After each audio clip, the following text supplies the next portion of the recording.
Le pas de Cendrillon vers le bonheur. J'aurais tant désiré vivre une naissance bénie au sein d'une famille idyllique où chaque instant aurait été empreint d'amour et de prospérité, créant un doux tapis de sécurité sous mes pas. Malheureusement, dès mes premiers pas dans la vie, j'ai été confrontée à des réalités douloureuses et des obstacles que je n'aurais jamais imaginés. Laissez-moi vous dévoiler comment cette destinée a profondément marqué mon existence et comment j'ai dû faire face à ces épreuves pour atteindre le bonheur. L'histoire de mes parents résonne en moi avec une complexité émouvante. Ma mère, déjà marquée par la solitude d'une enfance passée en foyer, a rencontré mon père alors qu'ils étaient jeunes. Elle, 18 ans, lui, 21 ans. Quand ma mère est tombée enceinte de moi, mon père a bravé les réticences de sa propre famille pour épouser ma mère et prendre ses responsabilités. Ils n'avaient que leur amour pour affronter le monde, car la vie ne leur avait pas encore offert une stabilité matérielle. C'est ainsi que mon père et ma mère ont commencé leur aventure ensemble, dans la demeure de la famille de mon père, qu'ils a accueillie provisoirement. Pourtant, la bienveillance n'était pas au rendez-vous chez les beaux-parents. Ma mère a été confrontée à l'indifférence, voire au rejet. Malgré tout, elle s'est accrochée à l'amour de mon père, trouvant en lui la force de surmonter les épreuves qui parsemaient leur chemin vers ma venue au monde. C'est ainsi que je suis née, portant le prénom de Laurine. Les premiers mois de ma vie ont été marqués par l'espoir d'une vie meilleure, car mon père avait terminé ses études et avait réussi à trouver un emploi. Cependant, le sort cruel s'est acharné sur eux.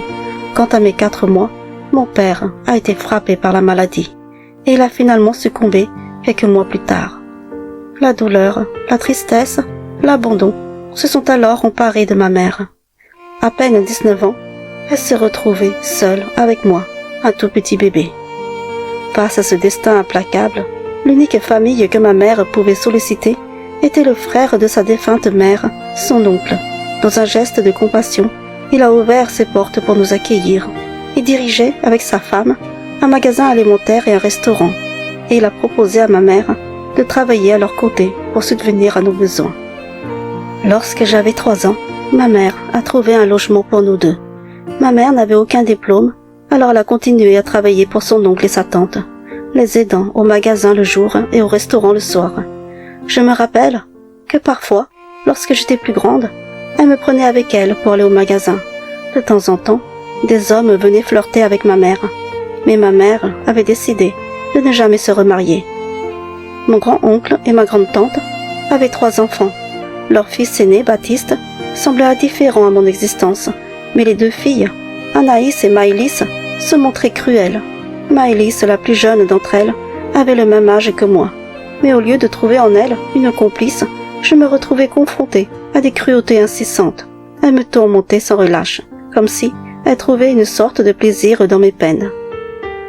Quand j'étais au collège, j'ai commencé à venir aider au magasin le week-end et pendant les vacances, cherchant ainsi à apporter ma pierre à l'édifice pour soulager ma mère. En échange, mon grand-oncle me donnait un peu d'argent de poche. Pendant toutes ces années, nous n'avons jamais eu la chance de partir en vacances, car nos maigres ressources étaient absorbées par les factures et les crédits de la voiture. Le désir de posséder un peu plus, de ne pas manquer de tout, me tirait parfois des larmes. Au magasin, je voyais parfois mes 2 cousines, Anaïs et Maëlys, les filles gâtées, arborant des tenues à la mode. Leur aisance matérielle m'emplissait d'une envie teintée de tristesse. Elles n'étaient jamais là pour aider, mais leur présence étincelante me rappelait notre différence sociale. L'envie de partager leur confort me tourmentait, et je me surprenais à rêver d'une vie plus aisée. Avec courage et persévérance, j'ai économisé pendant 2 longues années pour pouvoir m'offrir un smartphone. Et le jour où je l'ai enfin eu entre les mains, une vague d'accomplissement m'a submergée. À l'âge de 17 ans, le destin m'a frappé de plein fouet lorsque ma mère est tombée gravement malade. L'angoisse et la peur se sont emparées de moi lorsque les médecins ont révélé la douloureuse vérité. Un trou dans le cœur, une malformation cardiaque qui menaçait sa vie. Ma mère devait subir une opération. Voir ma mère affronter cette épreuve a été extrêmement difficile. Je me suis retrouvée confrontée à des choix difficiles Ma mère était dans l'incapacité de travailler et le fardeau des responsabilités s'est alors reposé sur mes épaules. C'était à moi, à 17 ans seulement, de devenir le soutien financier de notre foyer. Chaque soir, après l'école, et sans relâche les week-ends, je me rendais au magasin, le cœur lourd, mais déterminée à tout faire pour assurer notre survie. J'étais la fille à tout faire, m'efforçant de garder un sourire en dépit de la fatigue et du poids qui pesait sur mon jeune esprit. Les émotions se bousculaient en moi, la tristesse de voir ma mère souffrir, la colère envers le sort qui nous avait touchés si durement. Le regard des autres se posait sur moi, certains compatissants, d'autres indifférents. Je me sentais parfois seule dans cette lutte, mais je n'avais pas le luxe de flancher. Après l'obtention de mon bac, j'ai choisi de mettre en suspens mes études pendant 1 an pour me consacrer entièrement à ma mère, travaillant à plein temps au magasin et au restaurant. Son état de santé ne s'était pas amélioré après son opération et j'ai ressenti au plus profond de moi le devoir de veiller sur elle. Parfois, ma mère versait des larmes silencieuses, empreintes de culpabilité d'être devenue un fardeau pour moi. Son regard empreint de tristesse me faisait mal au cœur et elle se confiait à moi avec une vulnérabilité touchante. Elle s'excusait de tout le poids qu'elle représentait, de toute l'aide qu'elle sollicitait, et je la rassurais du fond de mon âme que jamais je ne l'abandonnerais, que je serais toujours là pour elle. Je lui promettais, les yeux brillants d'affection, que là où la vie me mènerait, elle serait toujours à mes côtés. Mes mots étaient empreints de sincérité, car elle n'était pas un fardeau pour moi, mais le pilier de ma vie, celle qui m'avait élevée, aimée et soutenue depuis toujours. Un jour, Anaïs, la fille aînée de mon grand-oncle, avait choisi de mettre fin à ses études pour s'installer avec son petit ami. Ma grand-tante m'a alors envoyée dans leur nouveau logement pour faire de rangement et de ménage. En pénétrant dans ce lieu, où Anaïs avait construit sa nouvelle vie, je sentis une boule d'appréhension se former dans ma gorge. Elle m'a présentée à ses amis comme la bonne à tout faire envoyée par sa mère. Je ressentis une vague de malaise m'envahir, car je ne voulais pas être réduite à ce rôle. Mais je me suis rappelé que c'était mon travail et que je devais m'y atteler, en dépit de la douleur que cela suscitait en moi. Au fil de la journée, les rires et les conversations joyeuses des invités emplissaient l'air, mais mon cœur se serrait un peu plus à chaque instant. J'ai continué à travailler avec acharnement, tentant de masquer les émotions qui tourbillonnaient en moi. Mais alors vint le moment où Anaïs a voulu me donner un pourboire. Poliment, j'ai refusé son geste, car je ne voulais pas être traitée comme une employée de passage. Cependant, elle a choisi de se moquer de moi devant ses amis, cherchant à me piéger en parlant de ma condition modeste, m'obligeant presque à accepter son pourboire. Ma dignité était mise à rude épreuve, et je me sentais perdue dans cette situation honteuse. Alors, dans un élan de fierté mêlée de colère, j'ai pris son pourboire et je suis partie, voulant échapper à cette ambiance oppressante. Les jours défilaient. Novembre était arrivé et Maëlys venait de célébrer ses 19 ans. Elle avait décidé de se lancer dans un concours de Miss régionale. Mon grand-oncle et ma grande-tante, fiers et enthousiastes, avaient choisi de fermer le magasin et le restaurant pour la soutenir pleinement. Le jour tant attendu était enfin là et je devais les accompagner pour leur prêter main forte. L'excitation régnait dans l'air, mais pour moi, l'appréhension se mêlait à la fatigue. La famille avait réservé des chambres d'hôtel pour l'occasion et même Baptiste, leur fils aîné, qui avait dû s'éloigner pour ses études, avait fait le déplacement pour les soutenir. Durant toute la journée, j'étais dédiée à la préparation minutieuse de Maëlys. Mon cœur battait au rythme effréné des allers-retours entre la chambre d'hôtel et le fourgon pour rassembler les tenues et les accessoires nécessaires. Toute la pression reposait sur mes épaules pour que tout soit parfait, tout soit prêt pour le grand concours du soir.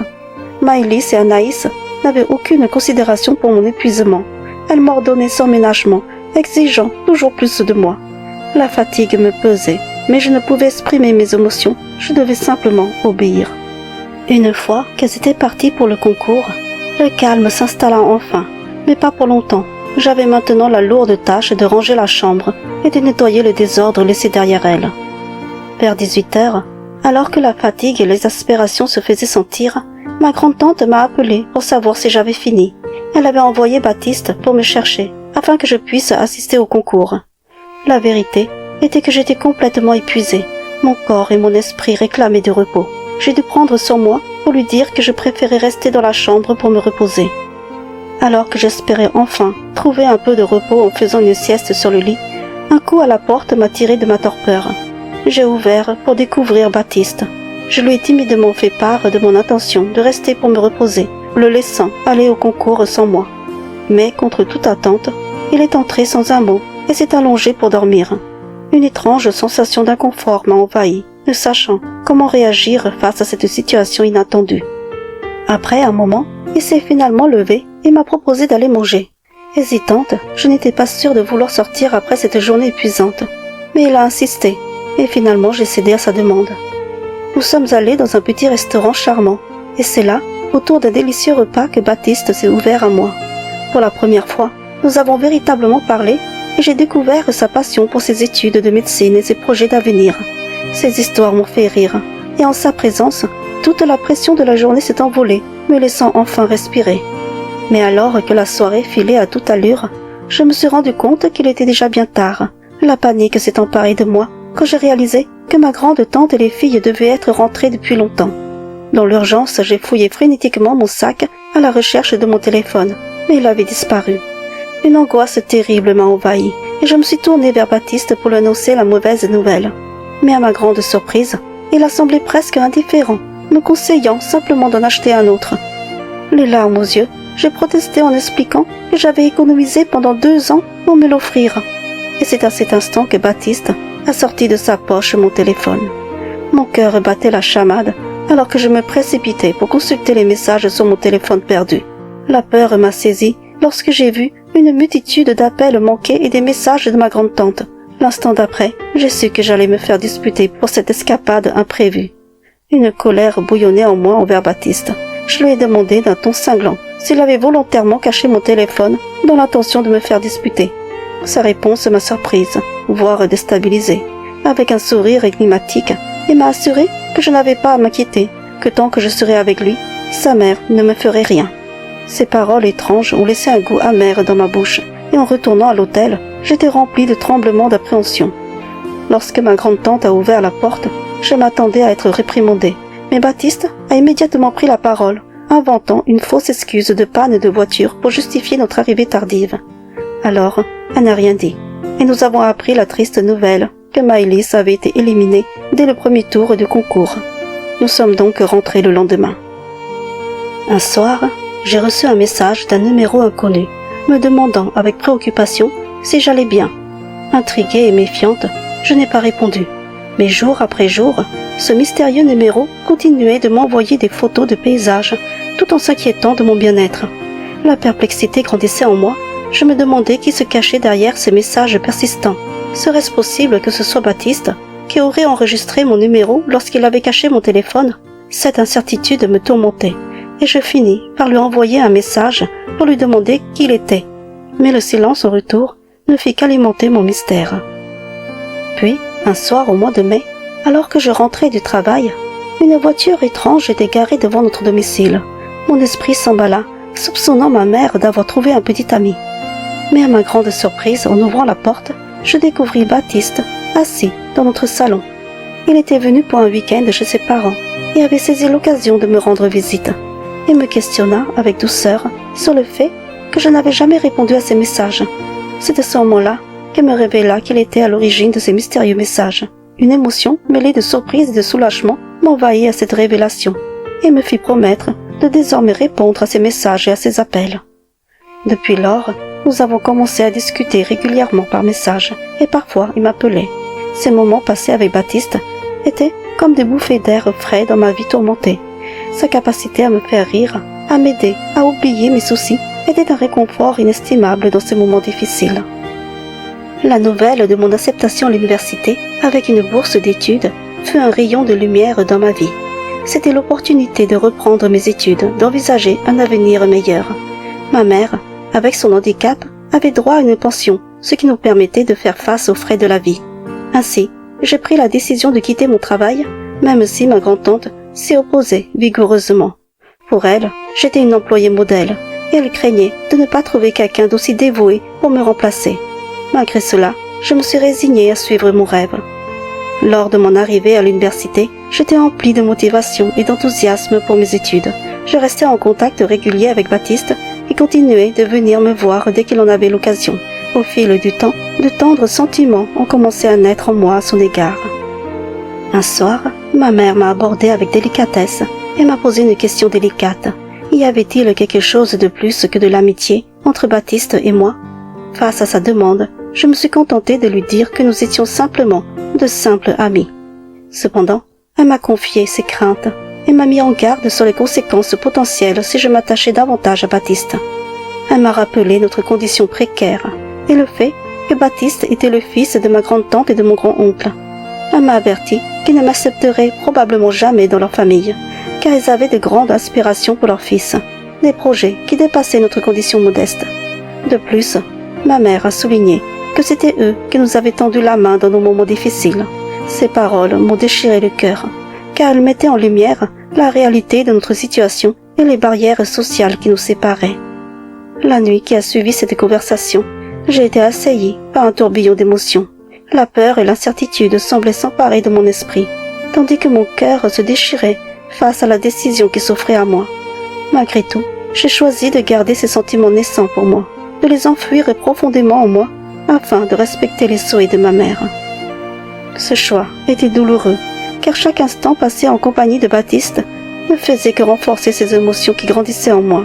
Chaque sourire, chaque rire partagé, chaque moment de complicité faisait vibrer mon cœur d'une façon si intense. Malgré la tentation de laisser ces sentiments s'épanouir, je savais que je devais me résigner à taire mes émotions pour protéger notre fragile équilibre familial. Ma mère avait raison. Notre condition et notre place dans la famille de Baptiste semblaient être des barrières insurmontables. Depuis cette discussion déchirante avec ma mère, j'ai commencé à m'éloigner de Baptiste. Chaque message non répondu, chaque appel évité me rongeait intérieurement. Je m'en voulais de lui mentir, de le tenir à distance, mais je croyais que c'était la seule façon de protéger notre fragile équilibre. Un jour, j'ai reçu un message de Baptiste annonçant qu'il passerait me voir devant l'université. Mon cœur s'est serré, partagé entre le désir de le voir et la nécessité de garder mes distances. À l'université, j'avais fini par me faire des amis, dont Joshua, un garçon attentionné. Je lui ai demandé de m'aider, de se faire passer pour mon petit ami. C'était une décision difficile à prendre, mais je voulais à tout prix éloigner Baptiste de moi. Ce jour-là, en le voyant adossé à sa voiture, un sourire radieux aux lèvres, mon cœur s'est emballé. Il était là, prêt à me voir. Lorsque j'ai atteint sa voiture, j'ai dû trouver le courage de lui annoncer que je ne pouvais pas monter avec lui. Réticente, j'ai confessé que j'attendais mon petit ami pour aller dîner ensemble. L'expression joyeuse de Baptiste s'est instantanément ternie, et il m'a demandé depuis quand j'avais un petit ami, car je ne lui avais jamais parlé d'un autre garçon. Ma voix tremblait quand je lui ai dit que c'était tout récent. C'est alors que Joshua est apparu, venu à mon secours. Il a salué Baptiste et m'a pris doucement par la main, jouant le rôle de mon petit ami. Voyant le regard de Baptiste empreint d'une profonde tristesse, je me suis sentie déchirée à l'intérieur. Sans un mot, il est monté dans sa voiture et s'en est allé. Mon cœur était en morceaux et mes larmes ont commencé à déborder. Dans ma tête, je répétais sans cesse « Je suis désolée, Baptiste ». Ce moment était empreint de douleur et de confusion, et je me sentais tiraillée entre l'amour que je ressentais pour lui et la nécessité de garder nos sentiments enfouis. Depuis cette journée où j'ai dû rejeter Baptiste, un silence lourd s'est installé entre nous. Les mois ont passé, et son souvenir est resté secrètement niché au plus profond de mon cœur.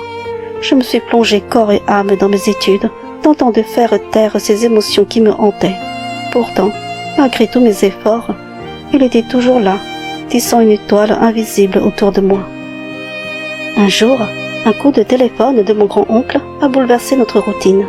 Il souhaitait nous convier à une fête grandiose en l'honneur de Baptiste, qui venait tout juste de terminer ses études de médecine. Le bonheur de mon grand-oncle débordait à l'idée d'avoir un fils ophtalmologiste. Pour marquer cette réussite, il avait décidé d'organiser une somptueuse soirée et avait invité toute la famille et ses amis. Ma grande-tante, elle, avait un autre plan en tête. Elle souhaitait que je sois présente pour aider le personnel en cuisine et en salle. Malgré les années écoulées, elle continuait à me considérer comme une employée, une main-d'œuvre dévouée à sa disposition. Pourtant, je me suis pliée à sa demande, cherchant à m'effacer derrière les fourneaux. Ce soir-là, Lorsque j'ai aperçu Baptiste, dans son élégant costume, mon cœur s'est emballé. Son regard croisa le mien, et en cet instant, les souvenirs de notre passé commun ont ressurgi. C'était à la fois exaltant et déchirant de le revoir. Ma grande-tante avait soigneusement orchestré la soirée, espérant que ses familles invitées pourraient présenter leur fille à Baptiste, dans l'espoir de lui trouver une compagne convenable.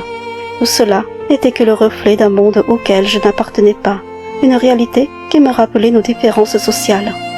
Alors que je le voyais danser avec ces jeunes femmes raffinées, je pris conscience de la distance qui nous séparait désormais.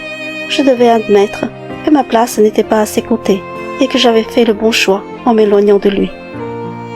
Après cette soirée, la vie a repris son cours et j'ai appris que Baptiste avait trouvé un poste dans une ville voisine. Un soir, en rentrant chez moi, j'ai été surprise par la présence de Baptiste devant chez nous. Il insistait pour que je monte avec lui dans sa voiture, car il souhaitait me parler en privé. Hésitante, mais curieuse de savoir ce qu'il avait à me dire, j'ai fini par monter à bord. Un silence pesant enveloppait l'habitacle alors qu'il conduisait jusqu'à un petit parc. Là, il m'a brusquement pris la main et m'a entraînée à l'écart.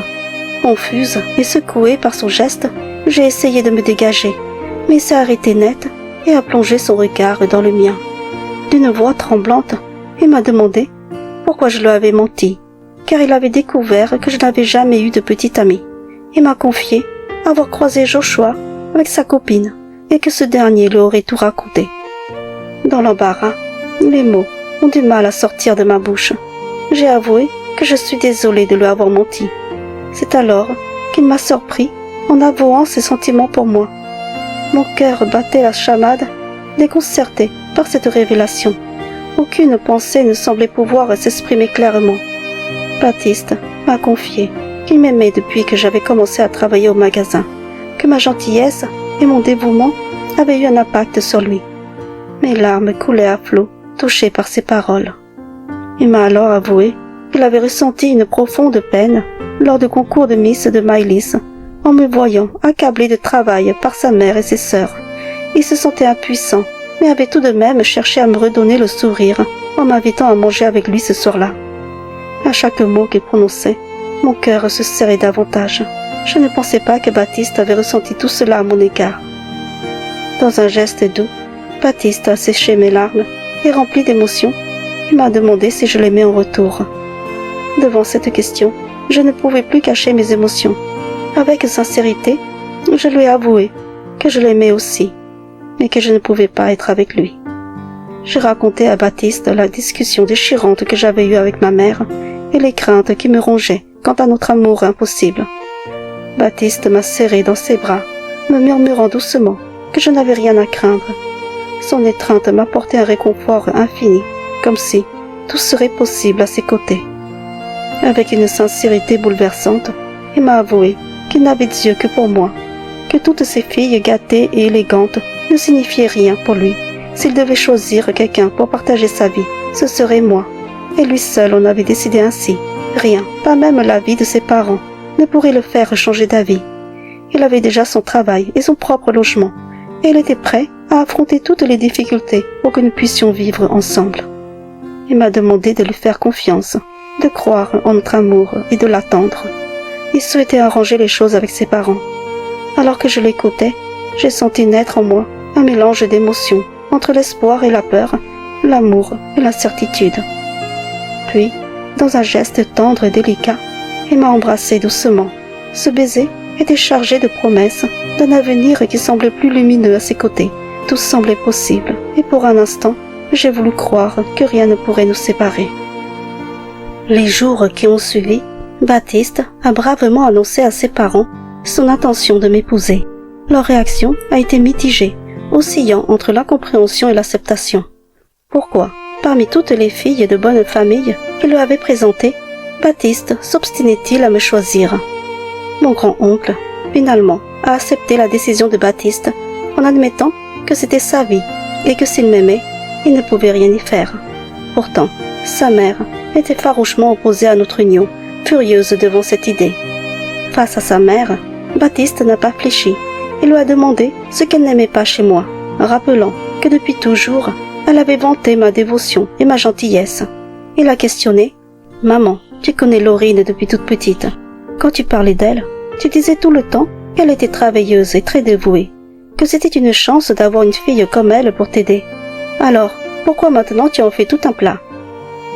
Sa mère n'a su que répondre, incapable de justifier ses réticences.